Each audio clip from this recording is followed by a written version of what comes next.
தென்காசி மாவட்டத்தில் சுரண்டை அருகே இருக்கக்கூடிய ஒரு சின்ன கிராமத்தில் ஜோதி அப்படின்னு சொல்லக்கூடிய ஒரு 32 வயது மதிக்கத்தக்க பெண்மணி உடம்பு ரொம்ப டயர்டாக இருக்குது, சோர்வாக இருக்குது, போய் ஹாஸ்பிட்டல் போய் செக் பண்ணிட்டு வரலாம் அப்படின்னு சொல்லிட்டு அவங்க கிராமத்தில் இருந்து சரியாக ஒரு 1.5 கிலோமீட்டர் தொலைவில் இருக்கக்கூடிய அரசு ஆரம்ப சுகாதார நிலையத்துக்கு போகலாம்னு சொல்லி தன் தம்பியை தேடுறாங்க. அவங்க கூட பிறந்த தம்பியை. காரணம் என்ன அப்படின்னா, அவங்க கணவர் வெளியூரில் வேலைக்கு போயிட்டாரு. அவங்க தம்பியை தேடி பார்க்கும்போது அவரும் ஏதோ ஒரு வேலையாக வெளியில் போயிட்டாரு. அந்த ஒரு காரணத்தினால தன்னந்தனிமையாக அந்த பெண்மணி மட்டும் அந்த ஹாஸ்பிட்டலுக்கு, அந்த அரசு ஆரம்ப சுகாதார நிலையத்துக்கு போய் செக் பண்ணிட்டு வரலாம்னு சொல்லி கிளம்புறாங்க. அது ஒரு மதிய வேலையாக இருக்குதுங்க, உச்சி வெயில் நேரமாக இருக்குது. மேற்கொண்டு அந்த நேரத்திற்கு அந்த பெண்மணி 6 மாத கர்ப்பிணி பெண்ணாக இருக்கிறாங்க. அவங்க கிராமம் தான் அப்படிங்கக்கூடிய காரணத்தினால எந்த ஒரு அச்சமும் பயமும் இல்லாமல் ஒத்தைக்கு தனியாகத்தான் போகிறாங்க. அந்த உச்சி வெயில் நேரத்திற்கு சரியாக ஒரு 1/2 கிலோமீட்டர் தொலைவையும் கடந்து வந்துட்டாங்க. அப்படி வந்த இடத்துல கொஞ்சம் கிறக்கி இருக்குது. காரணம் என்னென்னா, அந்த வெயிலின் தாக்கத்தால் கொஞ்சம் மரத்து நல்லா ஒதுங்கலாமா அப்படின்னு சொல்லிட்டு ஒரு புளிய மரத்துக்கு கீழே ஒதுங்கி நிற்கிறாங்க. அந்த கிராமத்தின் சாலையின் இருபுறமுமே வேலி முட்கள், கொஞ்சம் புதர்கள் அடர்ந்து அண்டி போய் தாங்க கிடக்கும்.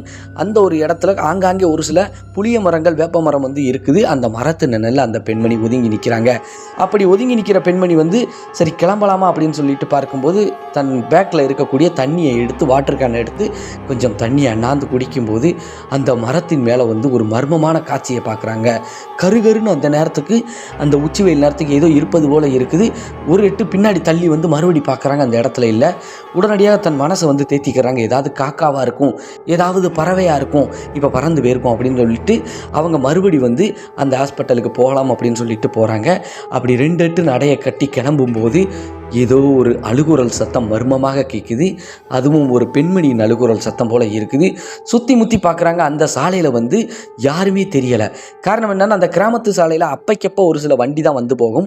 அந்த கிராமத்து சாலையில் சரியாக ஹாஸ்பிட்டலில் இருந்து அங்கிட்டு ஒரு கிராமம், இங்கிட்டு இந்த ஜோதி அவங்களுடைய கிராமம், சென்ட்ரு பாயிண்டில் தான் அந்த மருத்துவமனை அமைஞ்சிருக்குது.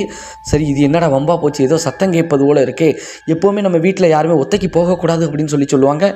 இன்றைக்கி ஒத்தைக்கு கண்டு நம்ம மாட்டிட்டோமா அப்படின்னு சொல்லிட்டு வேகமாக நடைய கட்டுறாங்க.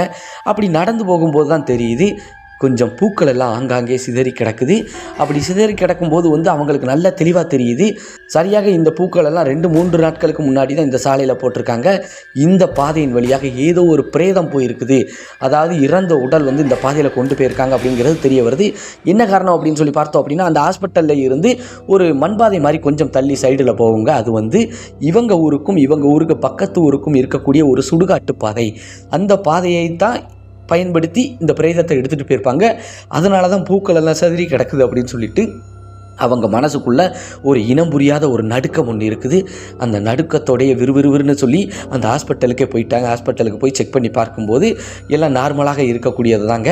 இந்த மாதிரி கர்ப்பகாலங்கள் இப்படியெல்லாம் இருக்குன்னு சொல்லி அந்த டாக்டர் அறிவுரை சொன்னது மட்டும் இல்லாமல், அட்வைஸ் சொன்னதும் இல்லாமல், இந்த மாதிரி ஒத்தைக்கெல்லாம் இனிமேல் வரக்கூடாது தாயி, இப்படி அப்படின்னா இந்த வேகாத வெயிலில் நீ வரும்போது உனக்கு ஏதாவது நடக்க ஒன்று ஆயிடுச்சுன்னா துணைக்கு ஒரு ஆளை கூப்பிட்டு வரதான் பாதுகாப்பு அப்படின்னு சொல்லி சொல்கிறாங்க.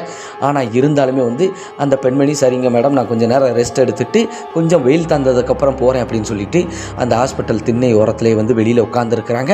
அப்படி உட்காந்துக்கிட்டு இருக்கும்போது மறுபடி காதோரத்தில் ஏதோ ஒரு அழுகுரல் சத்தம் மர்மமாக இவங்களுக்கு கேட்குது. நம்ம ஏற்கனவே சொன்னது போல் அந்த ஹாஸ்பிட்டலுக்கு சைடில் ஒரு மண் பாதை இருக்குதுல்ல, அதுதான் சுடுகாட்டுக்கு போகக்கூடிய பாதை. என்னடா இது, அப்படியே அங்கே கட்டிச்சு இப்போ இங்கே இருக்குது அப்படின்ட்டு. ஏன்னா ஹாஸ்பிட்டலில் ரொம்ப கூட்டமெல்லாம் இல்லைங்க. கண்டிப்பாக எந்த ஒரு பெண்மணியும் ஹாஸ்பிட்டலில் மருத்துவமனையில் அழுகலை அப்படின்னு சொல்லி தெரியுது. ஆனால் இந்த சத்தம் எங்கேருந்து கேட்குது அப்படின்னு சொல்லிட்டு ஒரு கியூரியாசிட்டியின் அடிப்படையில் எழுந்து அந்த மருத்துவமனைக்கு சைடில் இருக்கக்கூடிய அந்த மண் பாதையை நோக்கி பார்க்குறாங்க. மறுபடி தூரத்தில் ஒரு அதிபயங்கர காட்சி அவங்க பார்க்குறாங்க. அவங்க கண்ட அந்த அதிபயங்கர காட்சி என்ன? மேலும் அந்த ஜோதி அப்படிங்கக்கூடிய பெண்மணி முழுசாக வீடு போய் சேர்ந்தாங்களா? அவங்களுக்கு என்ன நடந்தது? இந்த முழு சம்பவத்தை பார்ப்பதற்கு முன்பு நமது ராஜா ஸ்டோரி சேனலை சப்ஸ்கிரைப் பண்ணி வச்சுட்டு பக்கத்தில் இருக்கக்கூடிய ஆல் அப்படிங்கிற பெல் பட்டனை அழுத்தி வச்சுக்கோங்க. நாம் வீடியோ போட்ட உடனுக்குடன் உங்களுக்கு வந்துவிடும் அப்படிங்கிறத தெரியப்படுத்திக்கிறேன் நண்பர்களே. நாளை மறுநாள் இந்த வீடியோவின் முழு சம்பவம் என்ன அப்படிங்கிறத முழுமையாக பார்க்கலாம். நன்றி, வணக்கம்.